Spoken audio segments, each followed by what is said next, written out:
Very good morning. I hope आप लोग कल के पोर्शन का रिवीजन करके आए होंगे। इफ नॉट तो कोई बात नहीं, हम अभी क्विक रिवीजन करते हैं and then will move forward. ठीक है, smart notes chapter number 2 micro environment वाला टॉपिक ओपन कर लो। Smart notes chapter number 2 micro environment. कल हमने ये देखा था कि बिजनेस एनवायरमेंट दो टाइप्स के हो सकते हैं, one is micro and one is macro. Micro environments में वो चीजें इंक्लूड होती है जो आपके बिजनेस के एकदम इमीडिएट पेरिफेरी में होती है, वो फैक्टर्स जिनसे आप एकदम रेगुलर बेसिस पे और डायरेक्ट बेसिस पे इंटरेक्ट कर रहे होते हैं। आपका बिजनेस ऑर्गेनाइजेशन उनसे रेगुलरली और डायरेक्टली मतलब कि डे टू डे बेसिस पर इंटरेक्ट कर रहा होता है। ठीक है, तो come to micro environment. Micro environment, point number 3, is related to small area or immediate periphery of an organization. It influences an organization regularly and directly. Micro environment consists of आपके organisation के suppliers, आपके consumers, आपके marketing इंटरमीडिएरीज, आपके competitors, जिससे आपको बहुत regular basis पे और डायरेक्टली इंटरेक्ट करना होता है as a business organisation. These are specific to the set business. अब ये सारे group of suppliers, group of consumers हर बिजनेस के लिए वेरी ऑब्वियसली अलग अलग होते हैं। These are specific to the set business of the firm and affect its working on direct and regular basis. Within the micro environment or immediate environment in which the firm operates, we need to discuss the following issues. Employees of the firm, their characteristics and how they are organized. मेरे हिसाब से कल भी मैंने बताया था कि this is a contradictory point because employees जो है आपके फर्म के लिए इंटरनल है और हम यहाँ पे एक्सटर्नल एनवायरमेंट का डिस्कशन कर रहे थे। Rest of the points are very much okay. The existing customer base on which firm relies for business, the way in which the firm can raise its finance, who are the firm supplier and how are the links between the two developed, the local community within which the firm operates in the direct competition and other comparative performance. ये सारे आपके micro environment में होता है। You need to do an in-depth analysis of your micro environment and macro environment before you choose your strategy for the business organization. ठीक है, next come to macro environments. Macro environments वो वाले होते हैं जिसमें ऑर्गेनाइजेशन का कोई भी कंट्रोल नहीं होता। This is beyond the control of the business organisation. ये एक ब्रॉडर डायमेंशन होता है, ब्रॉड कंसेप्ट होता है। माइक्रो एनवायरमेंट में फिर भी आपका थोड़ा बहुत कंट्रोल या इन्फ्लुएंस हो सकता है। मैक्रो एनवायरमेंट में आपका कोई भी कंट्रोल नहीं होता। Your business organisation will have to adjust according to macro environments in the industry, in the country. ठीक है, macro environment is broader dimensions. The macro environment is a portion of outside world that significantly affects how an organization operates but is typically much beyond its direct control and influence. Macro environment में हमने 5 factors कल देखे थे। first one was demographic, second socio-political factor, ठीक है, socio-political environment, economic environment, socio political नहीं था, socio cultural था। Again, so first one was demographic, second one was socio cultural, economic environment, political legal environment and technological environment. तो ये 5 factors of the environment हमने कल देखे थे। Demographic environment relates to the characteristics of the population. ये बताते हैं कि जिस एरिया में आप बिजनेस कर रहे हो या जो जहां अपने टारगेट ऑडियंस को चाहते हो, मतलब जिस कंट्री में आप ऑपरेट कर रहे हो वहां के ऑडियंस को सेल कर रहे हो वहां से। ठीक है, हाँ, आपका जो टारगेट ऑडियंस है, आप जिनको अपने बिजनेस के प्रोडक्ट्स या सर्विसेज सेल करना चाहते हो, they belong to which age group, which race या विच रिलीजन, उनका ऑन एन एवरेज इनकम कितना होता है, उनका एजुकेशन इन जनरल कितना है, position of assets, house ownership, मतलब कि इन जनरल कैरेक्टरिस्टिक्स क्या होती है, do they possess house, single house, multiple house और no house, job position in general क्या होती है, किस रीजन के लोग हैं, what is the degree of education. मतलब कि आपका जो टारगेट ऑडियंस है, आप जिस एरिया में बिजनेस कर रहे हो, फॉर एग्जांपल आप एक यूएस कंपनी हो, आप इंडिया में क्या बिजनेस कर रहे हो, तो इंडिया में इन जनरल डेमोग्राफिक एनवायरनमेंट कैसा है, इन जनरल लोगों का लाइक्स डिसलाइक्स क्या, लोगों की इनकम कैटेगरी कैसी है, लोगों का परचेसिंग पावर कैसा है, ये सब चीजें आती है डेमोग्राफिक फैक्टर्स में। Clear? Next is socio cultural environment. Socio cultural environment भी जो पॉपुलेशन से रिलेटेड रहता है, बट इसमें और डेमोग्राफिक में क्या डिफरेंस होता है? डिफरेंस ये कि demographic is the characteristics of population और socio cultural environment it tells you more about the belief system, the value system, the social traditions of that set of population. दोनों ही population से related है but there is a difference. Socio cultural environment consist of factors related to human relationship and impact of social attitudes and cultural values which has bearing on the operations of the organization। आप जिस area में business कर रहे हो वहाँ के लोगों का सोशल एटीट्यूड क्या है, वहाँ के कल्चरल वैल्यूज़ क्या है, वहाँ के सोशल ट्रेडिशंस क्या है, इन जनरल लोगों के बिलीफ सिस्टम क्या है। This is a part of socio cultural environment, क्योंकि वहाँ का जो कल्चर है उससे आपके बिजनेस को काफ़ी इम्पैक्ट होने वाला है। The beliefs, values, norms of a society determine how individuals or organization should be interrelated. It differs from demographic in the sense that it is not the characteristics of the population, it is the behavior and the belief system of that population. और in general ये जो belief system आपके होते हैं, social traditions होते हैं, वो change करना बहुत ज़्यादा difficult होता है। So business have to no option but to accept जो social norms वहाँ के होते हैं, change the operations according to that. Clear? Next is economic environment. Economic environment में क्या क्या इंक्लूड होता है? Economic factors, inflation rate, rate of interest, purchasing capacity और जीडीपी, ये सब चीज़ें। इकोनॉमिक एनवायरनमेंट के लास्ट वाले पॉइंट पे आ जाओ। This includes GDP, per capita income, availability of capital, country में फॉरेन एक्सचेंज रिजर्व्स कैसे है, ग्रोथ ऑफ फॉरेन ट्रेड कैसा है, स्ट्रेंथ ऑफ कैपिटल मार्केट कैसा है, इंटरेस्ट रेट कैसा है, डिस्पोजेबल इनकम लोगों के पास कितनी होती है, अनएम्प्लॉयमेंट कैसा है, एम्प्लॉयमेंट कैसा है, इन्फ्लेशन रेट कैसा है, etcetera. These all are part of economic factors. Economic factors एक जनरली पॉपुलेशन को एनालिसिस नहीं करता, ये एक पर्टिकुलर स्टेट को या पर्टिकुलर कंट्री को एनालाइज करता है। मोस्ट ऑफ द टाइम एक कंट्री के इकोनॉमिक फैक्टर्स का हम डिस्कशन करते हैं। जो हम डेमोग्राफिक और socio cultural factor environment consider कर रहे थे, जो डिस्कस कर रहे थे अभी, वो पॉपुलेशन को एनालाइज करता है, और जो इकोनॉमिक एनवायरनमेंट है वो एक कंट्री को या फिर एक स्टेट को एनालाइज करता है। द फैक्टर्स कि उस कंट्री में जीडीपी कितना है, उस कंट्री में लोगों का पर कैपिटा इनकम कितना है, फॉरेन एक्सचेंज रिजर्व्स गवर्नमेंट के पास कितने हैं, अनएम्प्लॉयमेंट कितना है, एम्प्लॉयमेंट रेशियो कितना है, all those kind of things are the economic factors.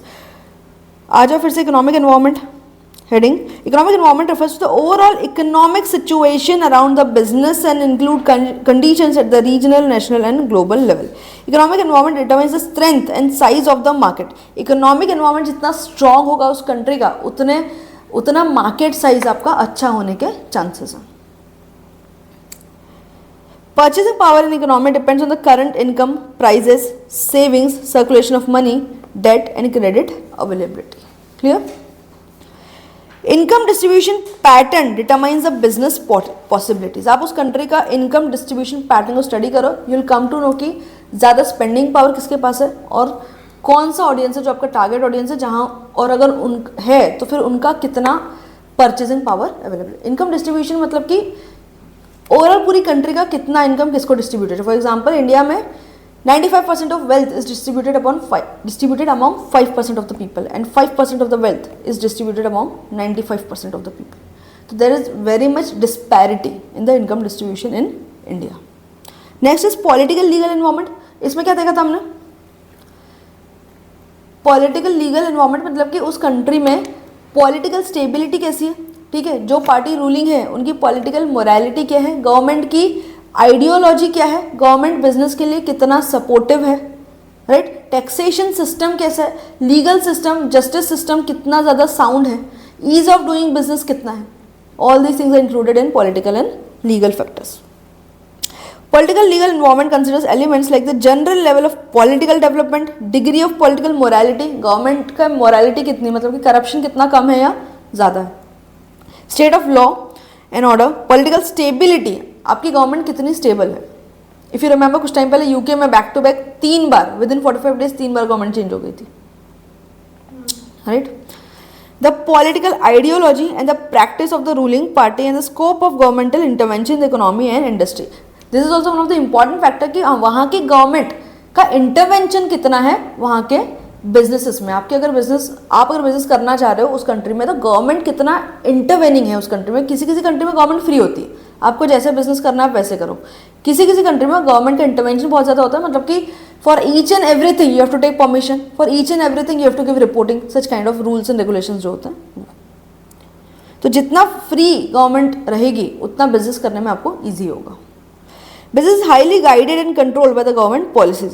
Hence, the type of government ruling a country is powerful influence on the business. A business has to consider the changes in the regulatory framework and their impact on the business. Business prefer to operate in the country where there is sound legal system. However, in any country, business must have good working knowledge of the major laws protecting consumer, competition, organization. किसी भी country में आप अगर business कर रहे हो तो you should definitely have some basic knowledge of the law over there, consumer से रिलेटेड, कंपटीशन से रिलेटेड, और जो आपके बिजनेस ऑर्गेनाइजेशन को जो लॉ एप्लीकेबल होते हैं, मेजर लॉ, उसका नॉलेज हर एक ऑर्गेनाइजेशन को होना चाहिए.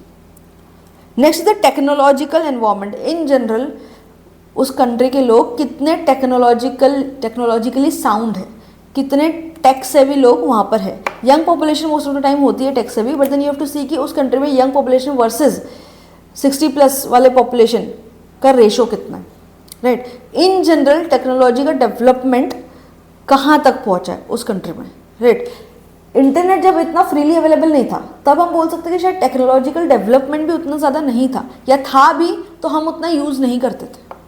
राइट. जियो के आने के बाद इंटरनेट ज़्यादा फ्री होने लग गया इंडिया में. उसके पहले भी था, but then people were not using it that much. Jio के आने के बाद एवरीवन स्टार्टेड यूजिंग, और उसके बाद हम बोल सकते हैं इंडिया में स्पेसिफिकली टेक्नोलॉजी का यूज़ काफ़ी ज़्यादा बढ़ गया. Not talking from business perspective, but अगर एक जनरल लोगों का जनरल यूजेज जो है टेक्नोलॉजी का काफ़ी बढ़ गया आफ्टर जियो प्रोवाइडेड फ्री इंटरनेट. राइट. तो टेक्नोलॉजिकल एनवायरनमेंट, इन जनरल लोग वहाँ टेक्नोलॉजी कितनी यूज़ करते हैं, अगर यूज़ करते हैं तो किस लेवल की टेक्नोलॉजी वहाँ पे जनरली यूज़ होती है. एडवांसमेंट कितना है.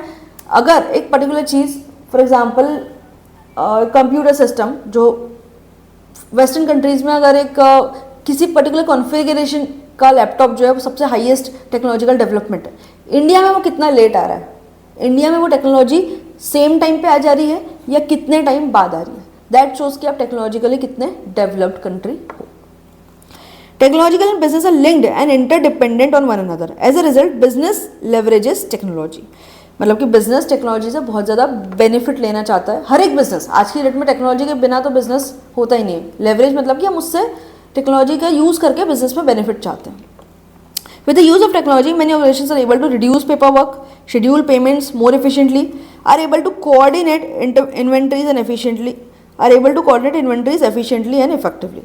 Changes in technology have an effect on how business runs its operation. Technological advancement might require business to drastically alter its operations, productions and marketing strategies. Technology is leading to many new business opportunities as well as making obsolete most of the existing business and services. Technology can act as an opportunity, at the same time technology can act as a threat too. Technology से जितने development हो रहे हैं उतनी नई opportunities भी create हो रही है, बट पुरानी जो अपॉर्चुनिटीज़ थी जो पहले कभी क्रिएट हुई होगी वो ख़त्म भी हो रही है. मतलब कि पुराने जो कई सारे लोगों के जॉब्स चले जा रहे हैं, कई सारे बिजनेसेस ऑल टुगेदर बंद हो जा रहे हैं बिकॉज ऑफ टेक्नोलॉजी. हमने ऑर्गेनाइजेशन स्ट्रक्चर में पढ़ा था, if you remember our glass structure में क्या था कि मिडिल लेयर बहुत ज़्यादा श्रंकन हो गया था बिकॉज ऑफ टेक्नोलॉजी. तो कई सारे लोगों के जॉब्स भी कम हो जाते हैं बिकॉज ऑफ टेक्नोलॉजी. तो ये जितना ब्लेसिंग है उतना थ्रेट भी है. Next is PESTLE, tool to analyse macro environment. अब मैक्रो एनवायरनमेंट में जो फैक्टर्स हमने अभी डिस्कस किए उसको एनालाइज करने के लिए एक टूल बना हुआ which is known as PESTLE tool. It is a framework for analysis of macro environment factors. जितने फैक्टर्स हमें अभी डिस्कस किए उससे एडिशनल एक फैक्टर है पैसले में. पैसले इज एन एक्रोनिम. उसका full form P for political, E for economic, S for social, T for technological, L for legal and E for environment. तो एनवायरनमेंट वाला फैक्टर जो है ये एडिशनल है, जो हमने अभी डिस्कस प्रीवियस डिस्कशन में मैक्रो वाले डिस्कशन में नहीं किया था. बाकी सारे फैक्टर्स ऑलमोस्ट इसमें सेम है. You can read it for yourself. Clear. Next topic internationalisation of business. हमने देखा था कि इंटरनेशनलाइजेशन ऑफ बिजनेस क्या होता है, क्यों होता है और क्यों करना चाहिए. So what is internationalisation of business. You want to enter new markets, you want to enter global markets. आप इंटरनेशनल लेवल का बिजनेस करना चाहते हो, दैट इज इंटरनेशनलाइजेशन. राइट. तो इंटरनेशनल लेवल का बिजनेस करना चाहते हो मतलब कि नए मार्केट्स में आप जाना चाहते हो. ठीक है. दो रीजन से most of the time companies internationalisation करना चाहती है. One, you want to increase your profits, you want to have more of earnings. ठीक है. आपके रेवेन्यू बढ़ना चाहिए, आपके प्रॉफिट्स बढ़ना चाहिए, आपके products out of the country कहीं पे सेल होना चाहिए. First thing.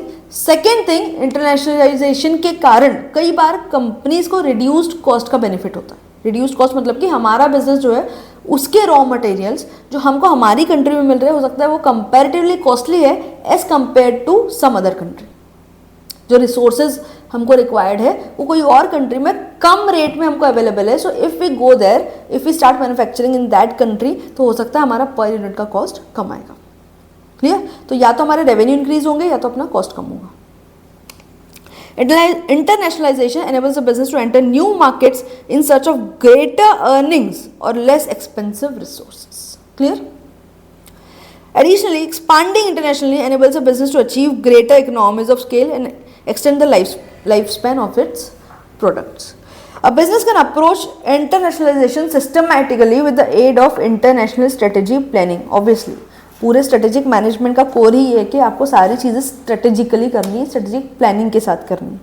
Development of effective strategy and formulation of global strategic objectives are made feasible by internationalisation. अगर आप इंटरनेशनलाइजेशन करना चाहते हो, you can develop global strategic objective and effective strategies for going international. Simple.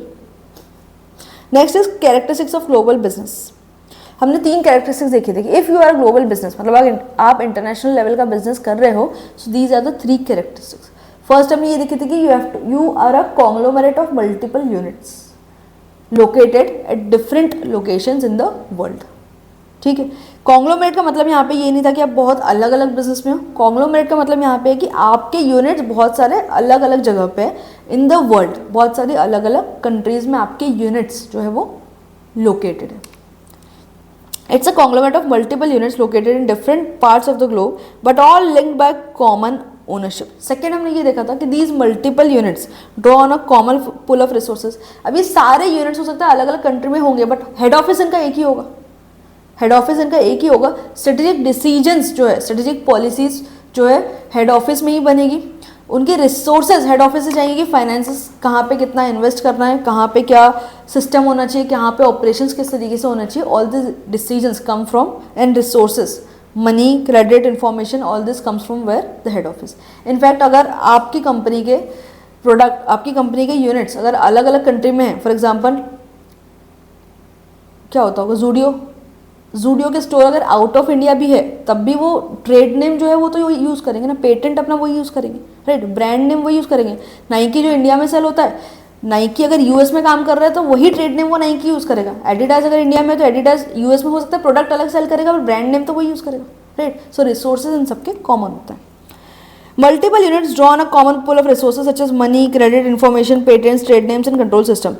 The unit respond to some common strategy. Beside, its managers and shareholder are also based in different nation. हर एक nation में जहाँ जहाँ आपके units हैं वहाँ पे उसके managers होते हैं। वो managers most of the time वहाँ उस कंट्री के लोकल लोग होते हैं। डेवलपिंग इंटरनेशनली, अगर आपको इंटरनेशनली डेवलप करना है तो व्हाट आर द स्टेप्स, कल देखे थे हमने। वेरी सिंपल, अगर आपको इंटरनेशनल लेवल पे बिजनेस करना है, सबसे पहले हम ये देखेंगे कि अपॉर्चुनिटीज़ मार्केट में अवेलेबल है या नहीं। What are the opportunities, what are the threats, और उनको डील करने के लिए क्या हमारे पास enough of resources and capabilities है। सबसे पहले हम ये देखेंगे।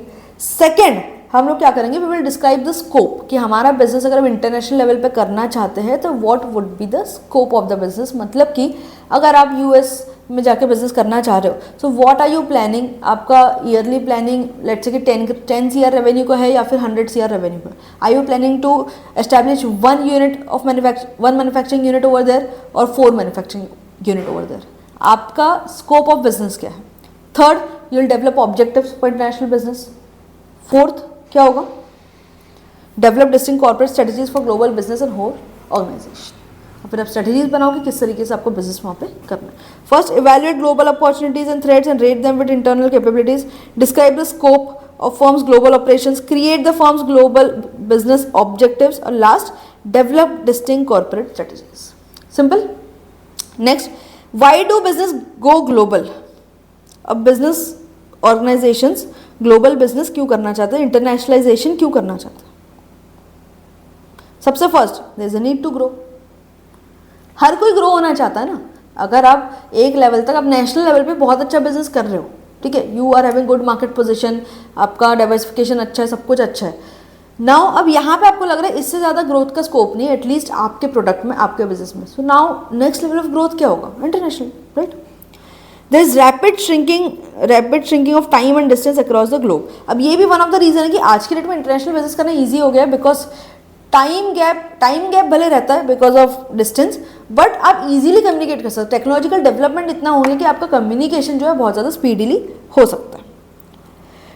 It is being realise that domestic markets are no longer adequate. आप डोमेस्टिक मार्केट में अच्छा खासा ग्रोथ कर चुके हो, मार्केट शेयर भी आपका अच्छा, प्रॉफिटेबिलिटी सब, अब यहाँ पे इससे ज़्यादा ग्रोथ का स्कोप आपके पास नहीं है. There can be very other reason such as need for reliable और cheaper source of raw material, cheap labour, ये भी हमने देखा था.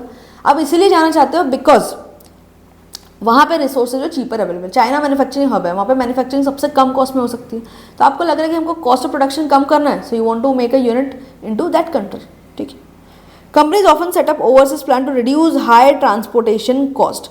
आप जिस कंट्री में बिजनेस ऑपरेट करना चाह रहे हो वहाँ, यहाँ से अपनी कंट्री से मैन्युफैक्चर करके वहाँ पे ट्रांसपोर्ट करना would be costlier as compare to अगर वहीं पे आप यूनिट जो है एस्टेब्लिश कर दो, तो आपको कॉस्ट ऑफ प्रोडक्शन कम आएगा, वहाँ पे सेल करने का कॉस्ट आपको कम आएगा. Apparent and real collapse of international trade barriers is one of the important reason. World is a global village. पहले होता था काफ़ी सारे इंटरनेशनल बैरियर्स, अब काफ़ी कम हो चुके हैं. Globalization has made companies in different countries to form strategic alliance to ward off economic and technological threats and leverage their respective comparative and competitive advantage. आज की डेट में अगर आपको इंटरनेशनल बिजनेस करना है तो ज़रूरी नहीं कि आप खुद आपकी कंपनी कहीं जाके अपना यूनिट एस्टैब्लिश करें और सब कुछ आप अपना ऑफिस एस्टैब्लिश करो. You can simply do strategic alliance with the organisation of that particular country, and in this way आप इंटरनेशनल लेवल पे बहुत जल्दी जो है एक्सपांड कर सकते हो through strategic alliance. So this is also one of the reason. So these are the reasons why do company want to go global. क्या क्या हो सकता है? This is a need to grow. Obviously every company wants to grow. Domestic markets आपको enough नहीं लगते, मतलब आप डोमेस्टिक लेवल पे अच्छा खासा ग्रो कर चुके हो, ठीक है, and you want to increase your revenues. एक जो हमने स्टार्टिंग में भी देखा था कि आप अपना कॉस्ट कटिंग करना चाहते हो, आपके ऑर्गेनाइजेशन के लिए, आपके प्रोडक्ट के लिए जो रिसोर्सेज है वो कहीं और पे चीपर रिसोर्सेज या cheaper labour is available in some other country. ठीक है. और क्या हो सकता है? Strategic alliance makes it easy. ठीक है. और इंटरनेशनल ट्रेड बैरियर्स जो है अब काफ़ी कम हो चुके हैं. टेक्नोलॉजी के कारण communication has become very much simpler. बहुत बेसिक पॉइंट्स है, आप थोड़ा 2-3 बार भी गो थ्रू करोगे तो आप लॉजिकल तरीके से लिख पाओगे. First one is the need to grow. Second one, domestic market adequate नहीं है, इससे आप उसको याद कर सकते हो कि we want to increase the revenue. ठीक है. थर्ड वन, हमको कॉस्ट कटिंग करनी है. फोर्थ वन, कम्युनिकेशन बहुत ईजी बन चुका है टेक्नोलॉजी के कारण. Fifth one, strategic alliance. One more, international trade barriers are no longer there. ठीक है. तो इतने 5-6 पॉइंट्स भी याद रखोगे तो इट इज़ इनफ. फिर हमने देखा था इंटरनेशनल एनवायरनमेंट. हमने देखा था कि इंटरनेशनल एनवायरनमेंट का असेसमेंट 3 स्टेप्स में होता है. The assessment of external environment is the first step towards international. Assessment of international environment can be done at 3 levels: multinational, regional and country. 3 levels में हमने इंटरनेशनल एनवायरनमेंट का analysis देखा था. हमने इसको रिवर्स क्रोनोलॉजी दी थी. This was our first, this was second and this was the third point. First point हमने देखा था कंट्री एनवायरनमेंट एनालिसिस. इसमें हमने देखा था कि आप जिस कंट्री में बिजनेस कर रहे हो आपको उस कंट्री के फैक्टर्स को लेके उसका इन डेप्थ एनालिसिस करना है. सेकेंड, रीजनल एनवायरनमेंट एनालिसिस, मतलब कि कंट्री लेवल से बड़ा region you have to take. For example अगर कंट्री लेवल में बात करो तो आप इंडिया का पूरा की पूरा एनालिसिस कर रहे हो, एनवायरनमेंट, बिजनेस एनवायरनमेंट इंडिया में कैसा. रीजनल लेवल में टोटली आप पूरे एशिया को ले रहे हो, ओवरऑल एशिया में बिजनेस करने का एनवायरनमेंट कैसा है. मल्टीनेशनल लेवल पे you are looking at global prospects. You are looking at global prospects. तो इसमें जो डायमेंशंस है वो ब्रॉडर होते जा रहे हैं. Country level analysis must be customized for each of the countries to develop effective market entrance strategy. आप जितने कंट्री में बिजनेस कर रहे हो उस हर एक कंट्री के लिए आपको कंट्री एनवायरमेंटल एनालिसिस करना पड़ेगा, which would be specific, which would be customised for that particular country, because हर कंट्री के मैक्रो एनवायरमेंट्स, मैक्रो फैक्टर्स जो है अलग अलग होते हैं. It has to take deeper look at important environmental factors Study the economic, legal, political, cultural dimensions is required in order for planning to be successful. It essentially involves various global aspects like political risk, cultural differences, exchange rate fluctuation, legal compliances, taxation issues etc. हर एक country का जहाँ जहाँ business operate कर रहे हो, हर एक country का आपको कंट्री इन्वायरमेंट एनालिसिस करना पड़ेगा, विच एसेंशियली मीन्स कि उस कंट्री के मैक्रो फैक्टर्स का एनालिसिस करना होगा. Next is regional environment. अब आपको एक रीजनल बेसिस पे एक पर्टिकुलर एरिया स्पेसिफाई करके उसका ओवरऑल मैक्रो एनालिसिस करना होगा. It is more in-depth evaluation of the critical factors in a specific geographical area. The emphasis would be on discovering market opportunities for goods and services or innovations in the chosen area. अब for example Asia में आपकी 3 जगह पे factories है अलग अलग. One is in India, one Singapore and one is in China. Country level पे आप इन तीनों का अलग अलग एनालिसिस करोगे. एशिया लेवल पे इन तीनों का एनालिसिस एक साथ होगा. मल्टीनेशनल, अब ग्लोबली आपकी जितनी फैक्ट्रीज अवेलेबल है, जितने कंट्रीज में आप बिजनेस कर रहे हो, सबका एनालिसिस एक साथ होगा. It involves identifying, anticipating and monitoring significant components of the global environment on a large scale. आप पूरे ग्लोबल एनवायरमेंट को एनालाइज करना चाह रहे हो, अपॉर्चुनिटीज को आइडेंटिफाई करना चाह रहे हो on a larger scale. Understanding global developments covering economic and other macro elements is important. आप ग्लोबली मैक्रो एनवायरमेंट्स को कंसिडर करोगे, ऐसे इकोनॉमिक फैक्टर जिसका ग्लोबल लेवल पे इम्पैक्ट होने वाला है, उन सब चीज़ों को कंसिडर यहाँ पे करोगे. Like world Wars, like US China tariff war. These characteristics are evaluated based on their present and expected future impact. That's all for the revision today. Let's start the topic.